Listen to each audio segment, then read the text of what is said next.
Well, dear brothers and sisters of Congregation Nazareth and other congregation here in the surroundings, my wife and I really appreciate that we have received the invitation to be with you here for this weekend, and we thank you very much for the warm reception that we have received from you.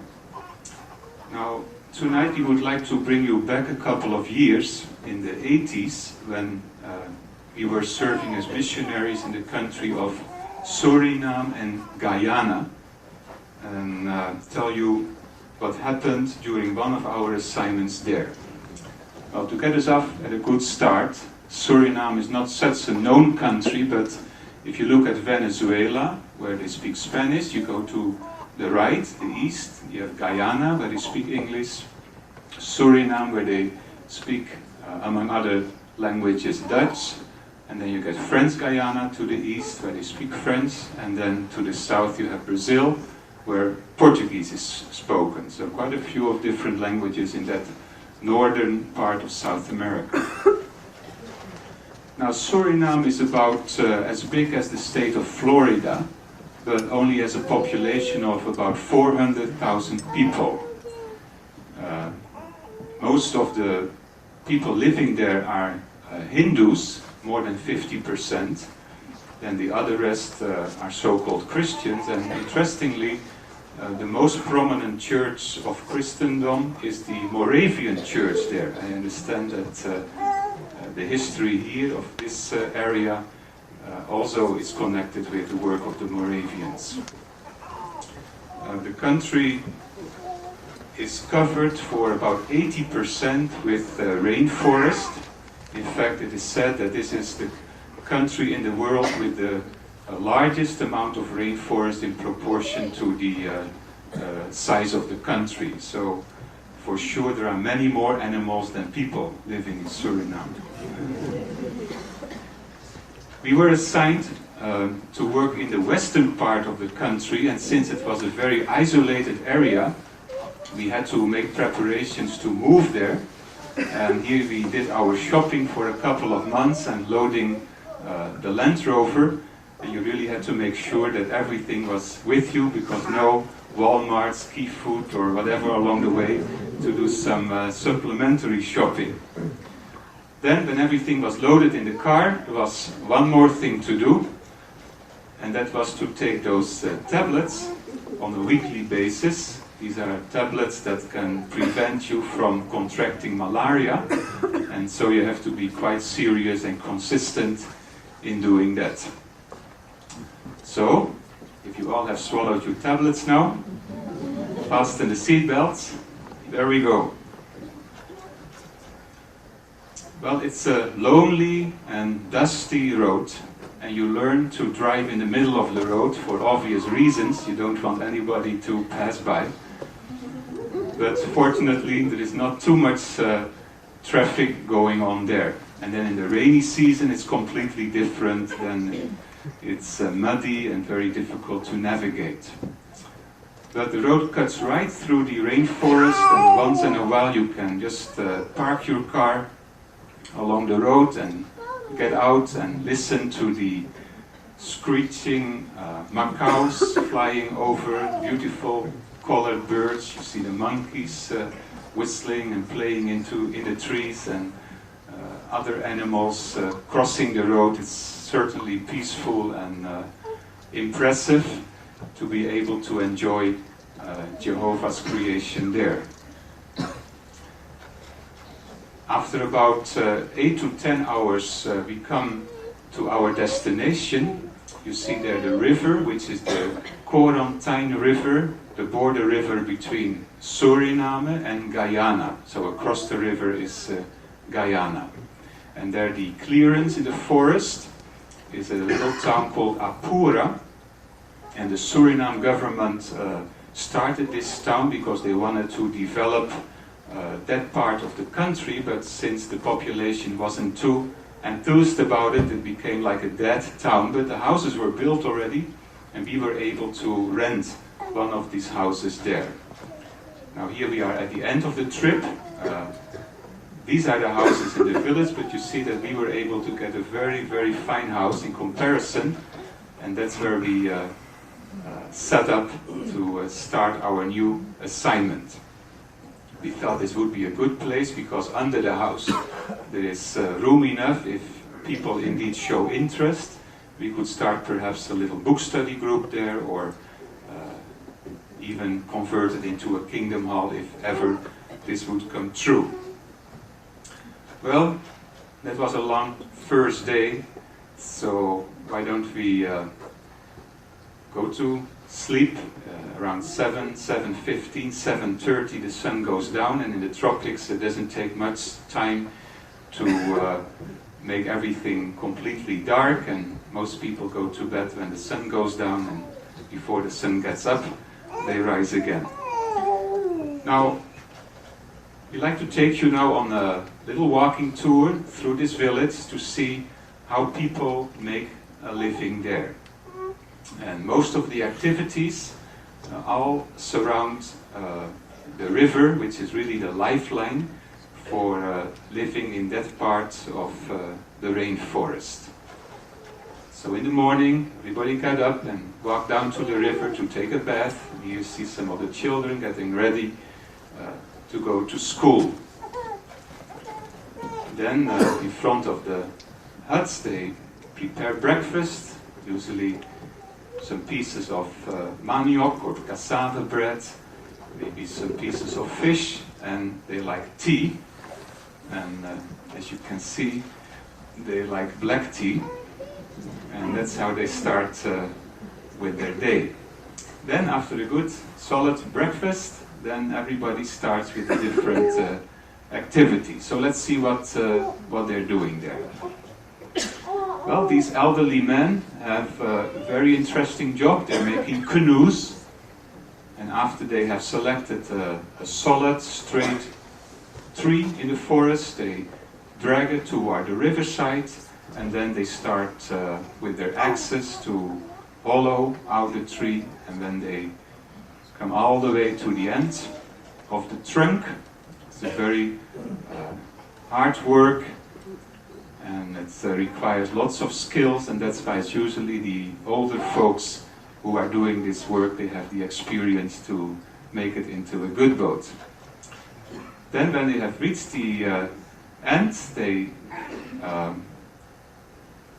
turn around the trunk, and then because of they build little fires under it, so the hollowed part is expanding, and then they turn it around again like this, and then they put the sticks in between so that the shape of the wood will remain as it is. And then they clean it out and put some extra boards. Now the tricky part is with the fires. So when they build those fires under the boat, it's the experience that tells them how much fire and how long the wood has to remain there. If they leave it too long, of course, then the boat is gone. But usually it works out very well, and you see what a beautiful canoe they are able to make. Well, these canoes are very important in the area. They are like the cars here, and they use them, of course, for fishing. Here is one of the Indians living there checking his nets, but most don't have nets, they just do it with simpler means. But if they go out fishing, it's not only fish that they catch, but sometimes even much bigger animals, like this manatee, for example. Well, it looks a little bit maybe gruesome, but yeah, since this is their only means to attain meat and fish and foodstuffs, they are dependent on what is living in the river. But we were wondering how in the world did they get such a big animal into that small canoe without toppling it over. So they explained to us that when they have spotted a manatee and they have harpooned it, they fill the canoe with water almost to the very top. Then they push the canoe under the mammal, under the manatee, and then with their utensils they bail out quickly water, so the canoe comes slowly up and the manatee is inside. So the way they explained it sounded very simple, but it's quite an art, of course. Well, they use the little canoes also to go to their farms, which are usually a bit distance from the living quarters in the village. And they load down these canoes and they sit there very comfortably and relaxed while the piranhas are swimming all around them. But they are so skilled with this type of transportation that they are not worried at all about it. Well, when they get to their farms, you see there is lots of work to do. Here is one of the elderly ladies in the village. Her name is Mary. And when Mary gets to business, well, then things are happening.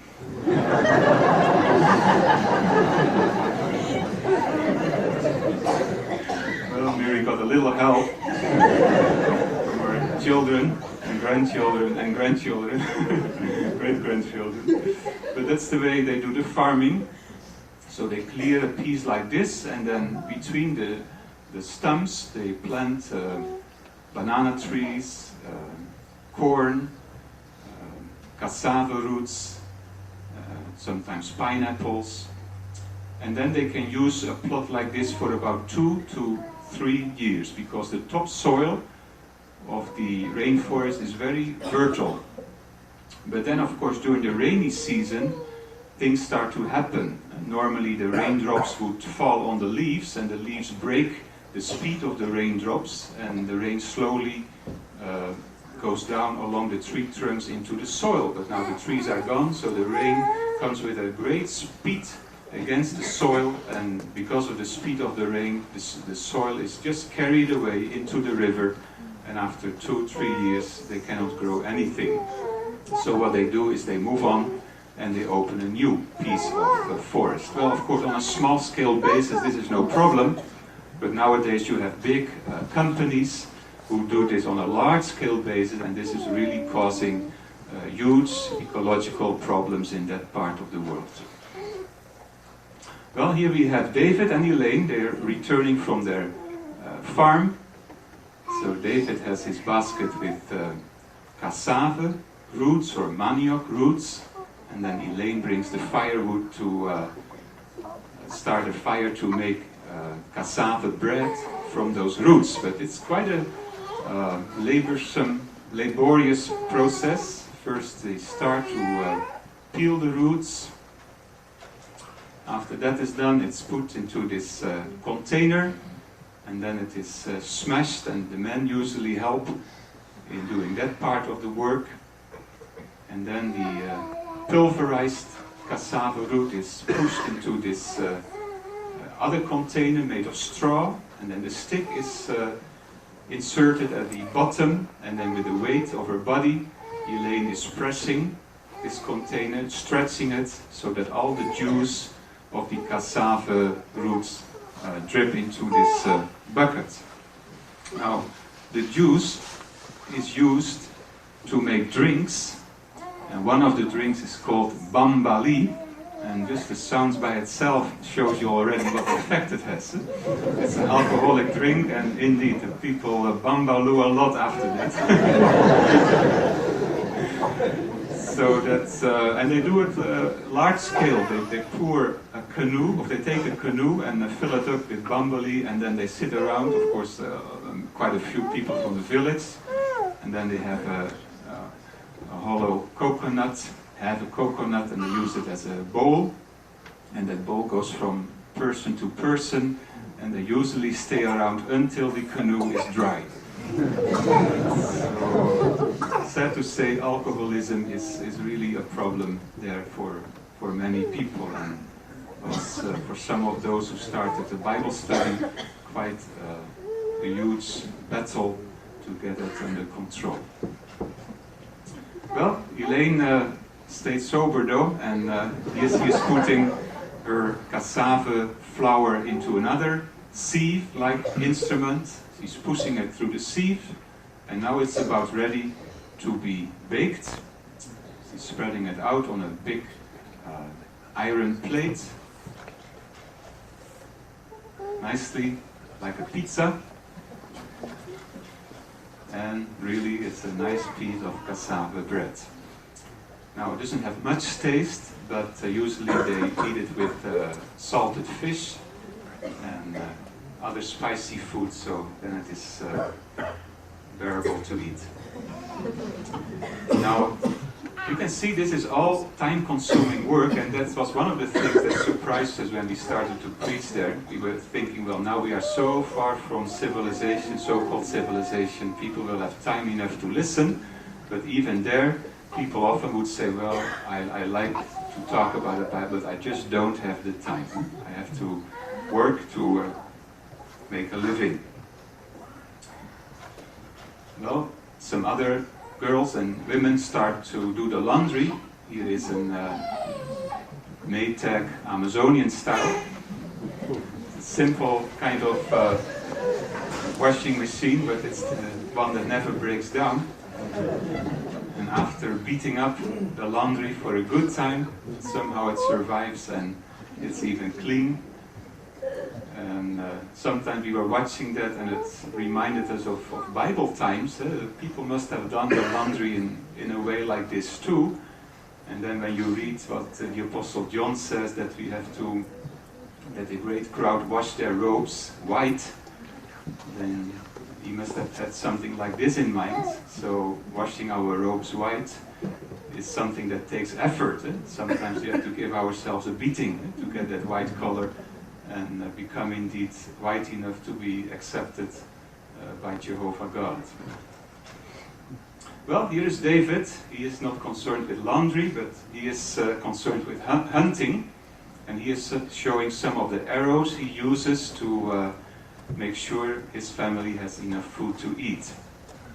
Now the two arrows there more or less in the middle, the second and the third from the left, they are different as you can see, because these are used to hunt for birds. So they don't really spike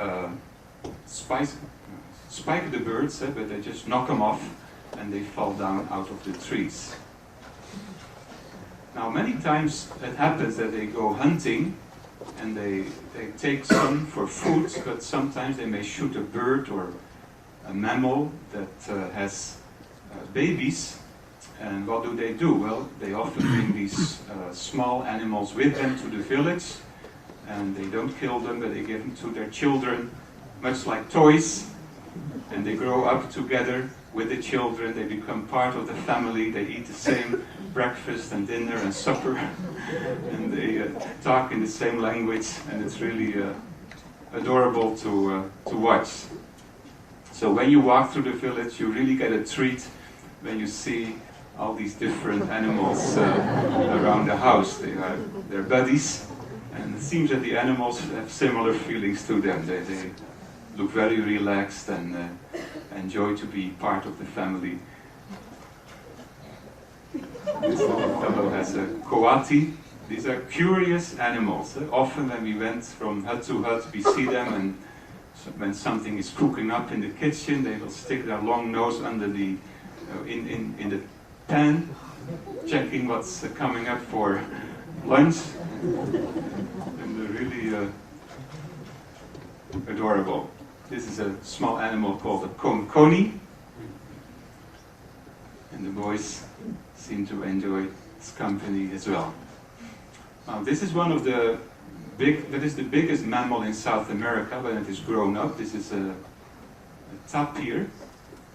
And they become quite sturdy and even able to withstand an attack of a jaguar when they are grown up.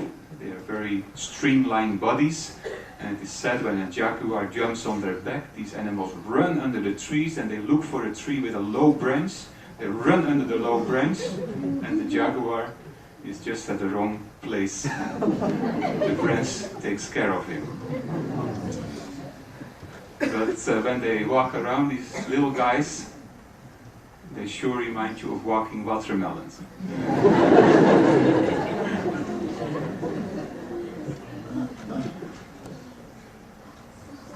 These animals always seem to be in a good mood, always a smile on their face, the sloth. And when we picked this one out of the tree where we saw it, we noticed that this sloth mother apparently had a baby in her arms. And we tried to take a closer look, and the baby was just as friendly as the mother.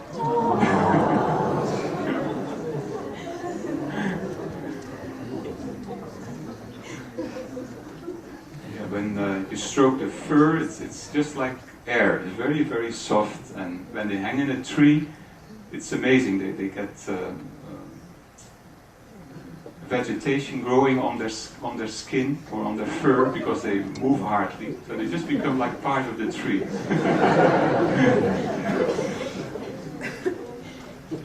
Well, that was a long day, so it's about 7:15 again. It's time to return home, and then after a good night rest and you get your bath in the river, we're ready for some preaching work. You still want to come along? Okay, I need some agreeable sound, so let's try.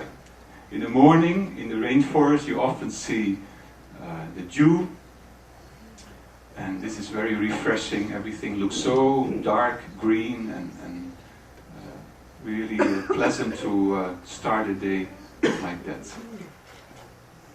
Well, in the beginning we got some bicycles to explore the territory, and there were little pathways, walkways that we could use to bicycle from hut to hut. Sometimes the roads became a little bit too small, and we did some more walking, and sometimes the bicycle wouldn't work anymore, and the rest was walking. But after some walking, the reception was usually very warm and pleasant. People would take out some benches, put it around their houses under a coconut tree or a palm tree, and you could have a nice, pleasant conversation about the Bible. Even the animals showed interest. Well, he's checking for the latest issues.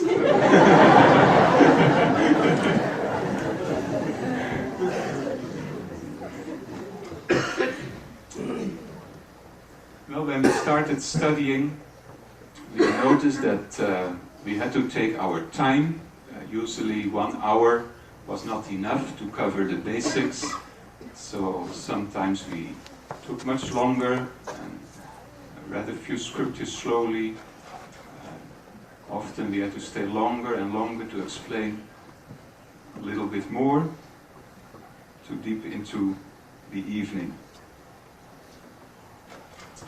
Now the next step was to gather some of our Bible students together to have a book study group. And this man in the middle, he said, well, you can do it in my yard. But then some of the persons who came regularly, they thought that this was not really a good place to have a discussion about the Word of God. So they built a little hut, and they said, well, this is especially for our book study. Nothing else may be used in this hut. And they even bought this piece of linoleum, which you see on the floor. So they said, well, this is for Jehovah's service, and it was so touching to see their appreciation for the things that they were learning and the relationship they started to develop with Jehovah God. Well, there comes our circuit overseer. I'm sure yours comes in a different way, but we were sure happy to see him after being a couple of months by ourselves. Here are Hans, there with his hat, and in front of him his wife Susie van Vuren. They were an experienced missionary couple. In fact, if you would like to know more about them, their life story is in the November 1st Watchtower of 1993 under the title Serving with a Sense of Urgency. And if you read it, then you can see why we were so happy to receive them, because they were a big support for us during that time. Well, Hans said, let's have a meeting under your house, and indeed some were coming, and Hans is here giving a nice encouraging discourse to them. And then we also were trying to, you see Hans has a songbook in his hand, trying to get them to sing some songs. But they were all looking in the songbook, and if you were singing, you saw their eyes going from line to line, but no sounds. So when they were there, at least we had a quartet, but when they left, it was a duo. So we thought, what can we do about this? And then we started saying, well, you know, we tell you which song we will sing during our meeting, and then after our Bible study in your home, we will practice this song together. And that's what we did, and slowly but surely the little group began to sing along. Well, here you see them still studiously looking in their book, and their mouths are shut. But gladly that changed after some time. They are normally quite shy. Only after the Bambali they have an inclination to sing, but of course we couldn't serve that.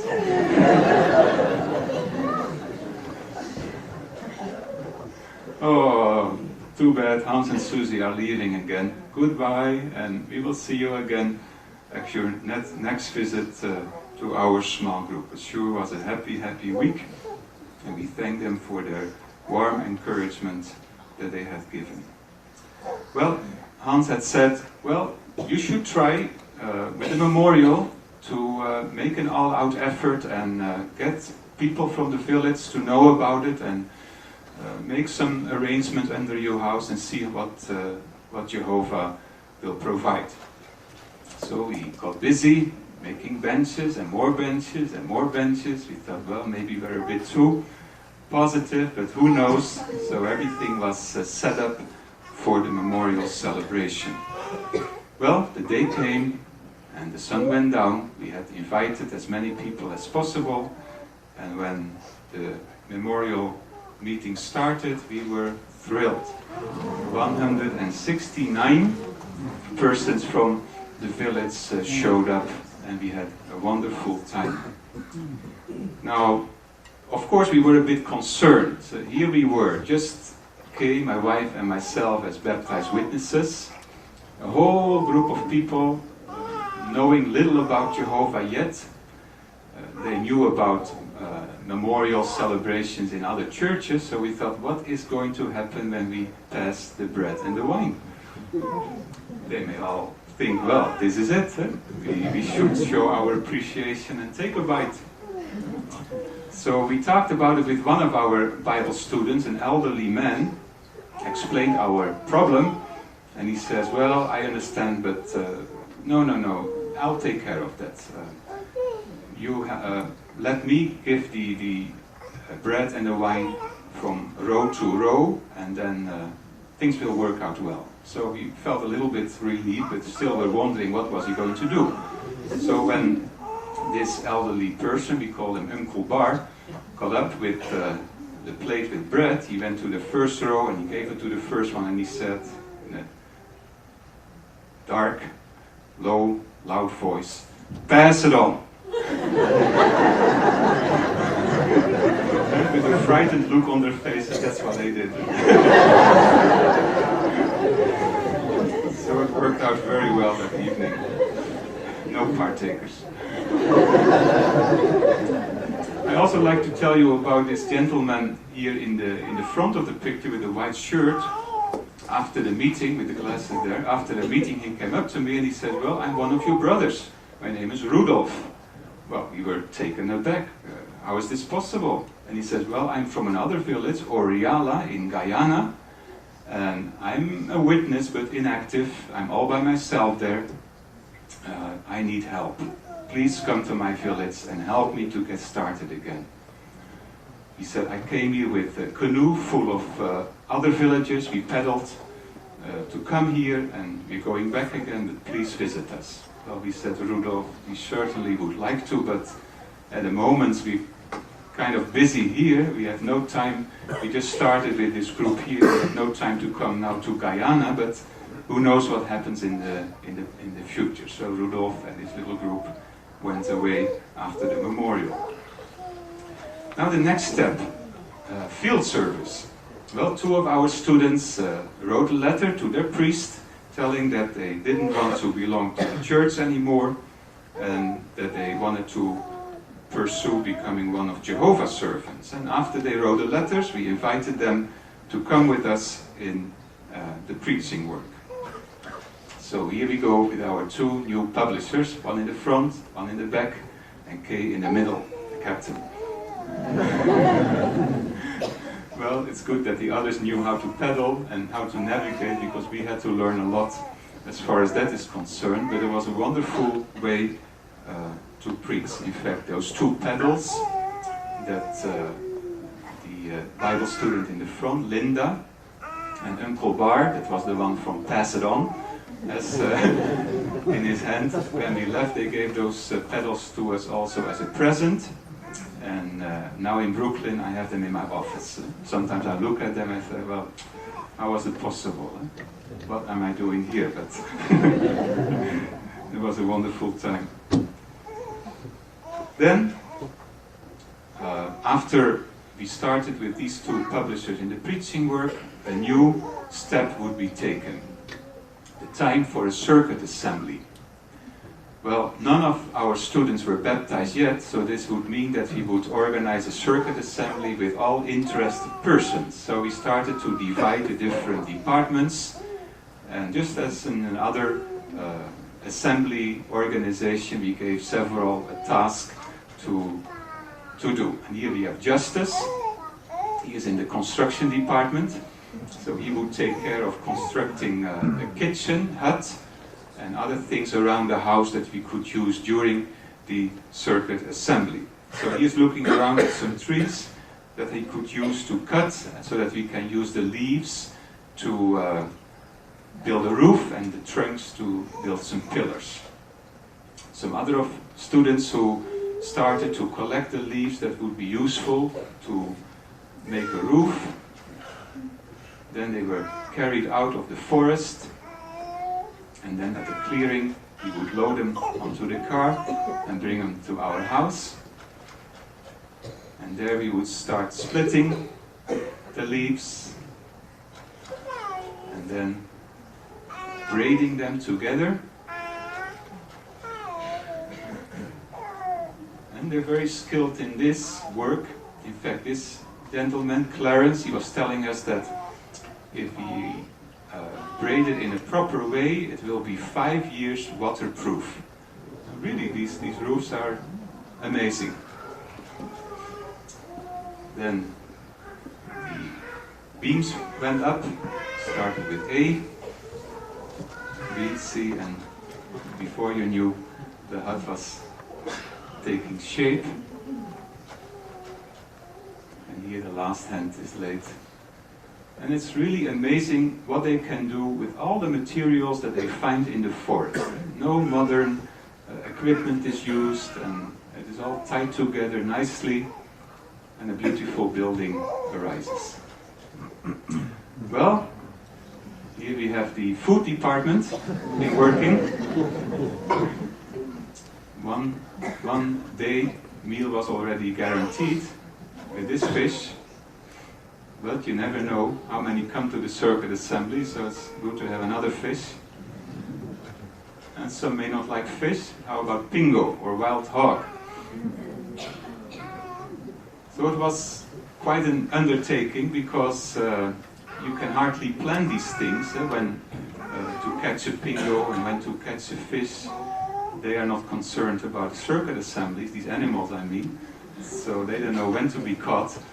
So we were really hoping it all would work out well. And indeed, when the weekend came, we had enough meat ready to make food. Now, we went around the village to collect pots and pans. We wrote down the names on the pots and the pans. This belongs to so-and-so and so-and-so. And here we start the preparations. And these are all Bible students doing their share in preparing for the circuit assembly, because we were expecting a bus group from the capital city to attend this assembly with several brothers and sisters who would have parts on the program and would assist in various ways. Oops, now we have to switch to the...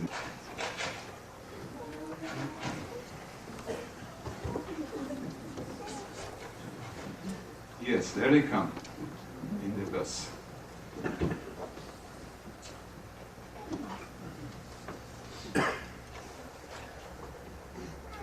And you see several visitors, but also quite a few persons from the village itself came to the program. And Brother Van Vuren, our circuit overseer, he was there again.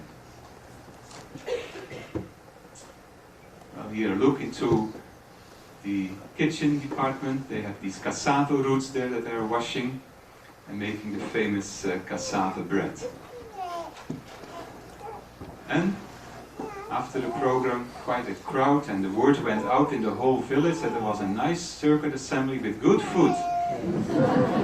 Especially the last part drew a crowd. So even some of the soldiers, you see there to the left, who were serving in that area, they came around for the good food at least. Maybe they picked up something from the assembly too.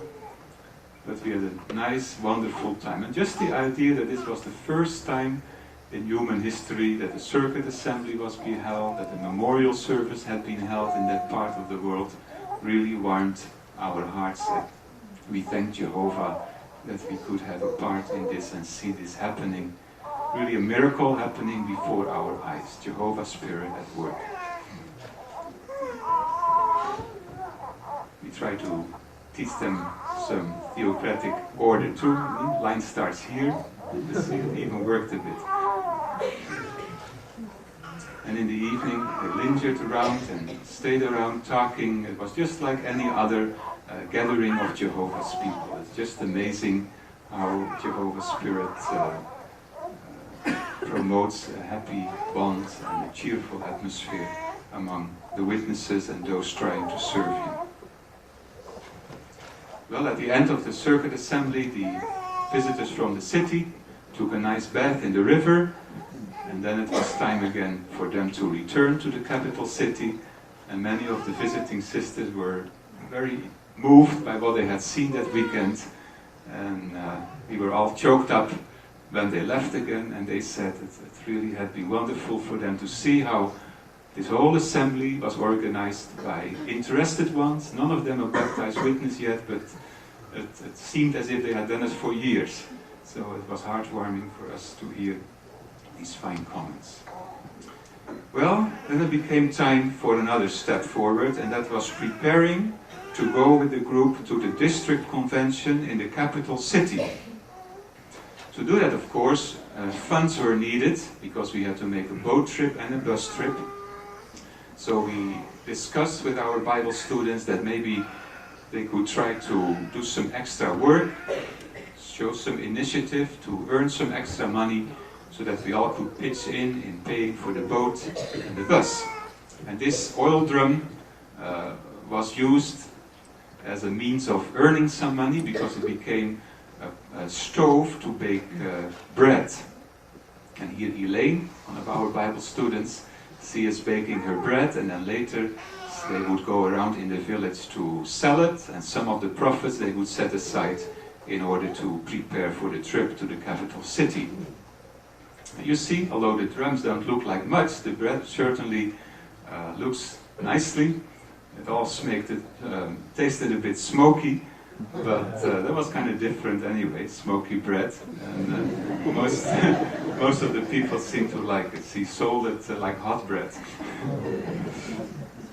Some others started to earn some funds in other ways. This is a little girl, Zita, and she did some work to make baskets, and others shared in it, so that after a while they had a nice collection of handicrafts ready, which they could take along to the capital city when we would go, and then before and after the assembly they could try to sell it there in order to get some funds.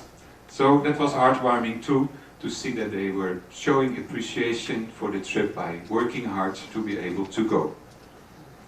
Now, we explained what the trip would be. We would go there from Apura, which you see there at the bottom, stick there, Apura, you see to the right side of the river. We go downriver to the coast, near Mikeri, There we would take a bus, and then from Unikeri to the east we would eventually get into Paramaribo, which is the capital city of Suriname. It would be a trip, depending on the circumstances, probably around 12 hours by boat and then another 6 to 8 hours by bus. So we had to make a good early start to reach there at the last point you see there, Paramaribo. So the trip started under our home at midnight. Then we had made arrangement with the persons who owned the boat to have the boat ready for us in the river, and we would come with the group and start from there. But when we reached the riverside, the owner of the boat had all forgotten about it, so the boat was on the beach and it was low tide, so it was stranded there. So the first thing we had to do is try to get the boat into the water. And well, you see some things here, but it was really pitch dark. It's only the flashlight that shows you what's happening. Actually, we had no idea what we were doing and who was coming in the boat and who was part of the group. Everybody more or less tumbled in, tried to find a place for his luggage and the children.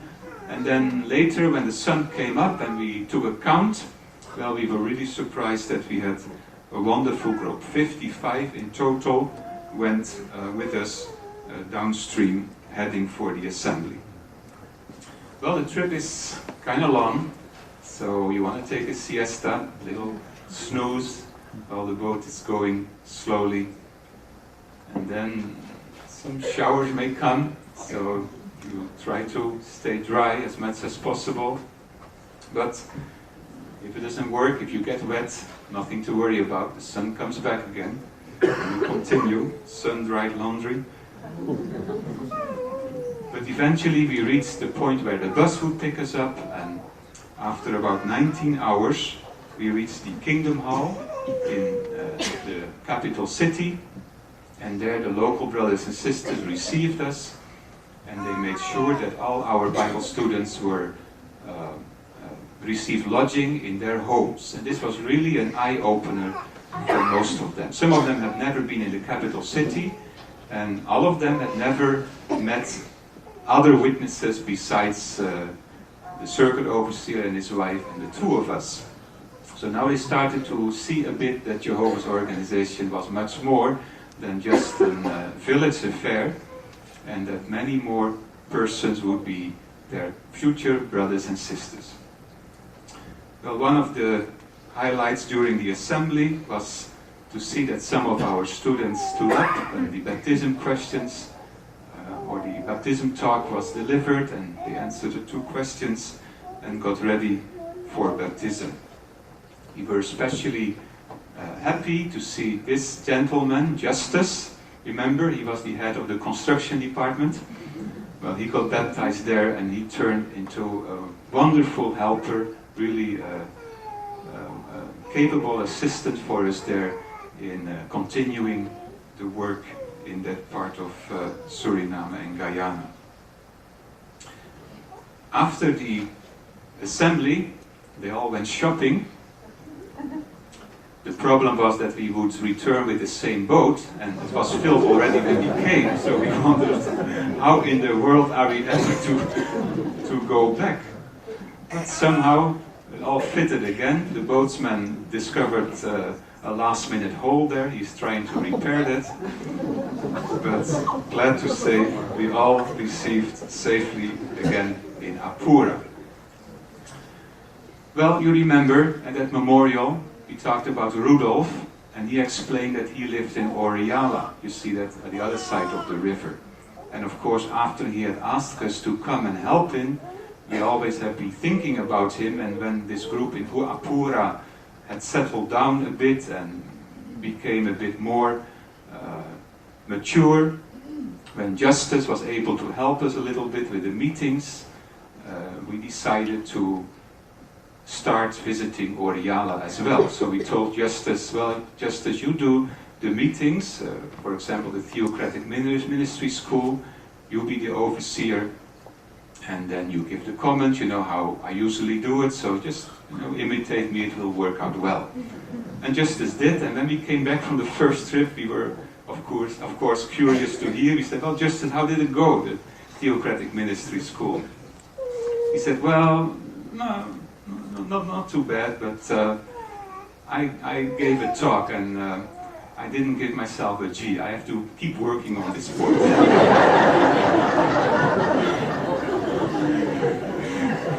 So we were really happy with his fine assistance. Well, then Rudolf learned that we were ready to come to his village, and he said, well, I will make sure that you will be picked up. Here is the boat that I can use, and I will send somebody to pick you up in Apur. Just be ready. So our first trip would start on a Sunday. So we asked, of course, well, what time do you pick us up, or will you send somebody? Well, he says Sunday morning, which is, of course, not very precise, but that's the way it works.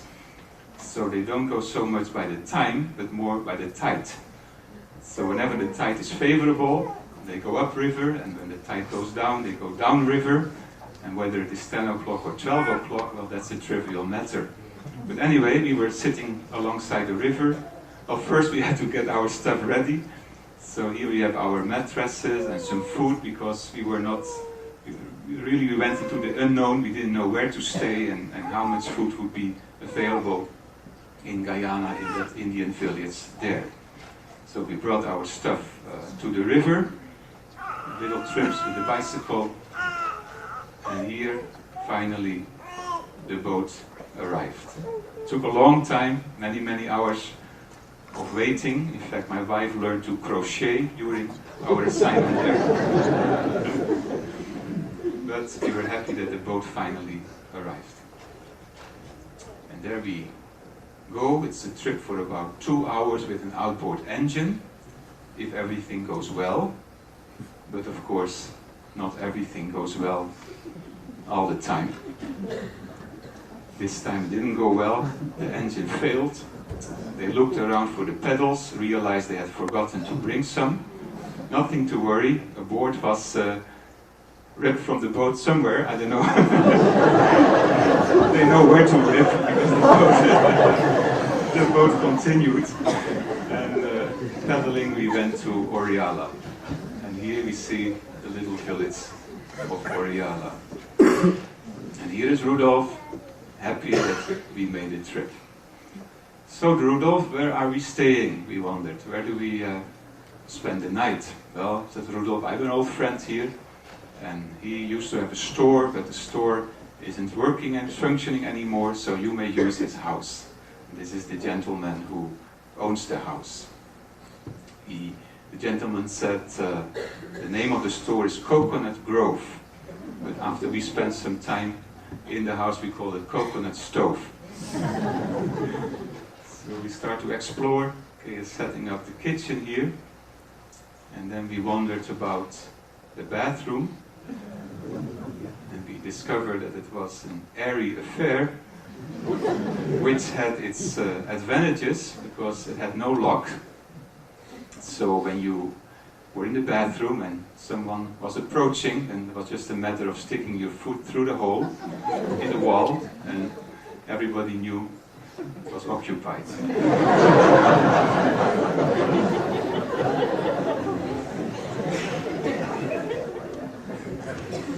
We also looked for the bathroom, and this was a big one. And then we found some company already in the house. And we also discovered that we had a family of beds living there. But after thinking about it, it all worked out well. They were kind of reasonable guys. They said, well, let's make an arrangement. We sleep during the day and go out during the night, and you go out during the day and sleep during the night. Well, anyway, it worked out quite well. But of course, we protected ourselves. We had mosquito nets over the bed, and it also kept the beds out. And it wasn't all that difficult after a while, after some adjusting. The next day, we were really surprised when this little group of villagers came with flowers in their hands, and they said, well, we heard from Rudolf that you were coming, and we want to show you that we really appreciate that you came here to preach to us. Now, where do you find a territory like that? So, we forgot soon all the other less pleasant things around us. Now, for a long time, the whole area there, this whole Indian reservation, you can say was the possession of the Anglican Church. So they also always had made sure that no witnessing could go on there, but with the church authority diminishing, now we saw an opportunity to make a foothold there and to start preaching in that village as well. Now, one of the couples that we met here was Elaine and William. And William said that he was a hunter, and normally he says he wouldn't be home. But he said that somebody from Apura, that other village where we live, had come to Oriala to warn him and others that the witnesses would be coming. And he says, a good thing he told me, otherwise I would be out hunting. So now I stayed home. And he told why. He says that long time ago he met a brother in the rainforest from Suriname, brother Anton Brown, who did some logging. And they worked together, and this old brother had witnessed to him, had even given him magazines like Consolation. And since that time he always had been interested in the truth. But Anton Brown left again, and he didn't have much contact with the truth further. But he explained, pointing to that radio in the back of his hut, he said, I read in one of those consolations that your church has this radio station, WBBR. I tried to find it, but, I have a hard time finding it. So we had to explain to William that this station went off the air many decades ago, and that it would be difficult to receive it now. And William smiled and he said, well, I have some catching up to do. So we studied very nicely. One time we studied about idols, and then we saw William looking at his almanac, his calendar, and of course, when we followed his gaze, we understood what he was thinking about. Those crosses. Now, he needed his almanac because it has all the new moon and full moon times, needed to know when to go out fishing and hunting. So we were wondering, what would he do? So the next time we came around, we stepped into the hut, and automatically we looked at the wall, and William had solved the problem.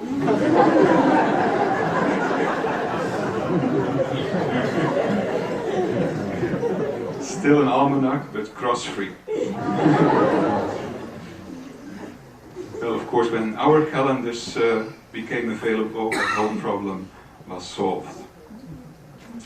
Another nice couple we met was David and Elaine. David to the right, Elaine in the middle. To the left is one of the sisters there, accompanying us, and then the children around the table. Now, David and Elaine, they had received so many books already from us that they got a bit confused which book to use for which study, and they always made sure that they had all the books on the table when we would come, so that the right one was always within arm's length. And then it was another touching and moving experience to teach David to study with his children. Well, normally in those villages, the men stick together, the women stick together, and the children run around together. And parents, or at least the fathers, they never sit down with their children to talk about important matters. So now all of a sudden this was going to change. You see the more or less amazed look on the boy's face there. But David took it serious, and here he is conducting his family Bible study. One of the little girls is raising her hand. If they wouldn't show their hands, he would say, "Show your fingertips." And yes, the fingertips would go up. And And then Elaine would sit there with a little twig, just in case. And the study really went nice after a while. So there was another wonderful transformation that we were privileged to witness in those families there. From families with almost no communication and family life as such, they become families as we have them among witnesses. Well, how is it possible? Only because of Jehovah's Spirit. Now, Rudolf says, it's time to have meetings now, and we can use my house here. So Rudolf made some provisions to have extra benches made in his hut, and here we are waiting to receive the interested persons for one of our meetings. You see, they came, and we had a full house listening to a public talk in the beginning, and then later we also started some of the other meetings. Now, we noticed that many of our Bible students had a problem with eyesight, perhaps because of the poor lighting in their huts. They had difficulty in reading, and this, of course, slowed down their progress a bit, because we couldn't cover too much material during our Bible studies. Often their eyes would tear because working in the smoke, baking that bread, must have had some bad effects too. So what could we do about it? When we thought about it, wrote some letters to friends abroad, and some months later the problem had been solved.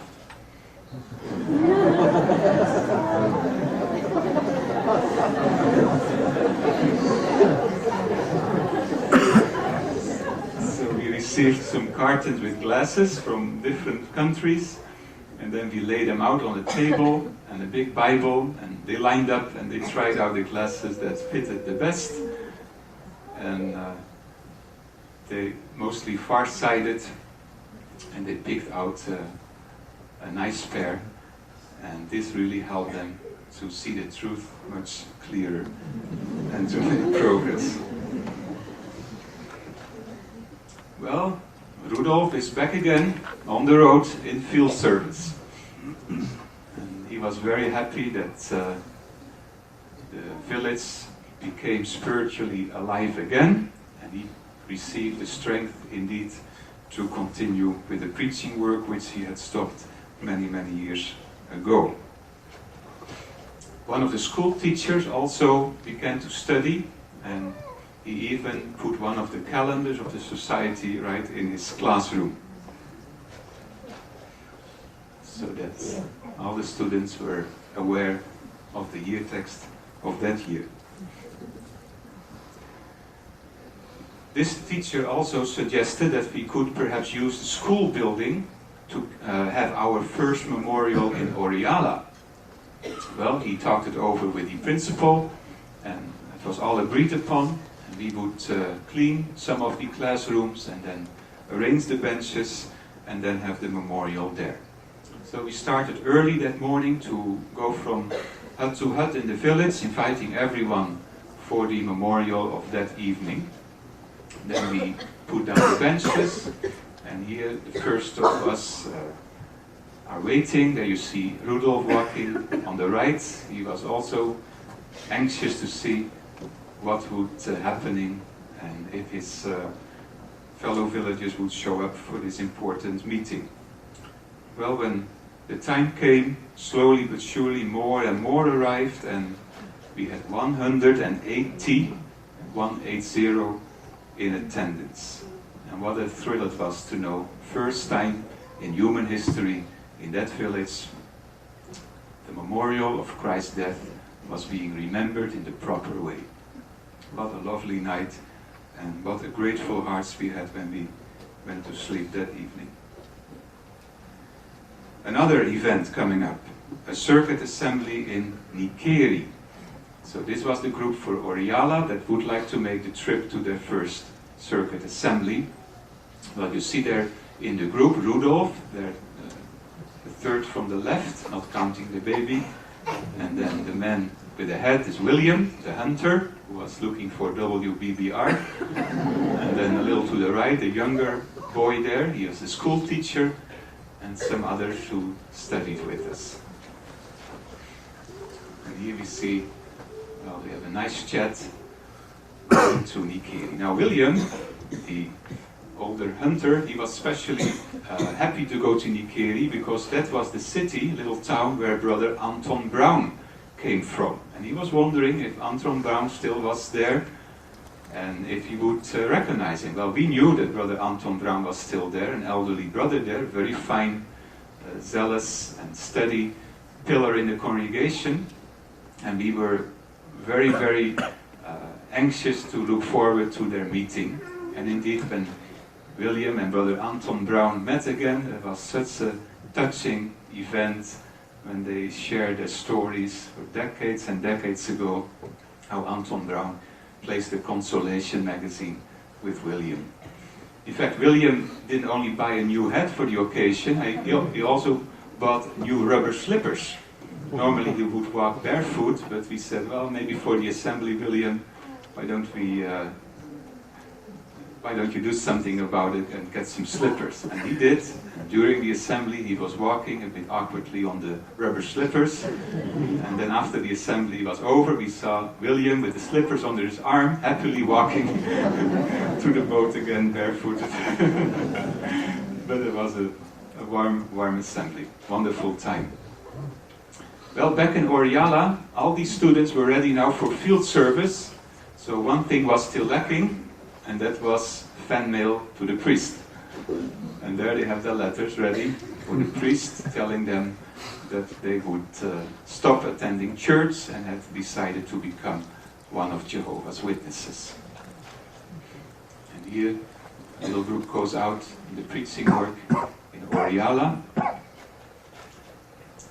And it's a joy to work from hut to hut. It's really, the scenery is just amazing, and the peacefulness is something never to forget. Now here we are offering the magazines, and you notice this is a magazine route, because after reading the magazines, this gentleman glues them to the wall, as you can see. Which at times comes out handy when you have your Bible study and they're struggling through the paragraph. You can look up and reread one of the articles. But when the magazines came out in 4-color printing, you can imagine that all the huts really cheered up. Then this gentleman said, well, this piece of land is available, and you could build your kingdom hall there if you wish. It belonged to my family, but I'll give it to the witnesses. So the paperwork was put in order, and then with much help from other congregations, experienced brothers and also sisters came down to help, and a wonderful kingdom hall was built on that spot. It was in fact one of the best parts of the whole village. Everyone who comes there must pass that area, so it really is in the spotlight, as you can say. And here we have the day of the dedication. Justice is welcoming the villagers for this special and heartwarming event. Well, in the meantime, 5 years had gone by while we were there, helping and preaching and associating with them, and we received a new assignment, so the time came to say goodbye, and here we are leaving Oriala for the last time. Friends came out to say goodbye, and you can imagine it wasn't easy to leave them. They even the night before had a nice little party in Rudolf's house. Rudolf played the guitar and sang, and it was really some of the things that make a deep impression in your life.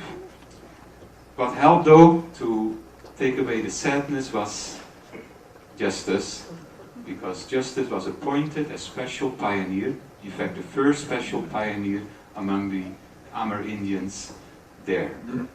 And up till now, up till today, he and his wife are still working as special pioneers in Oriala, and in the meantime the congregation has grown there to about 25 publishers.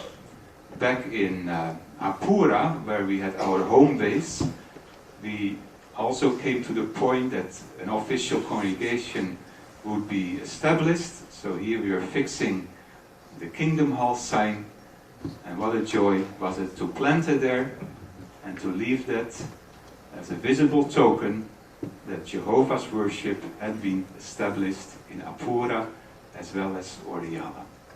Well, it had been a pleasure for us to work there, and it equally has been a pleasure for us to show this with you tonight.